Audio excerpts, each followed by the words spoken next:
Morning mga kamamshi! So maraming nagtatanong ngayon ng mga estudyante natin dyan, lalo na ang mga magulang, kung meron bang pasok sa Monday, March 11. Dahil itong March 11 na to ay start ng Idil Fitr o yung tinatawag nating Ramadan para sa ating mga kapatid na Muslim.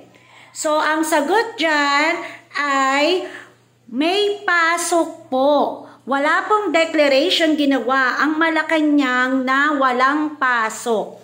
Dahil sa Pilipinas, ang sineselebrate po natin ay end of Ramadan.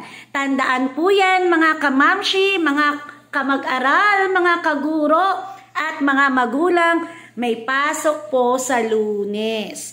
So yung mga nag-iisip ng bakasyon ay hindi po yan matutuloy dahil po may pasok po sa Lunes, March 11, dahil simula pa lang po yan ng Ramadan. Ang sineselebrate po natin sa Pilipinas ay yung end of Ramadan at yan ang ginagawa po nating regular holiday. So hindi po masamang magtanong kapag may tanong.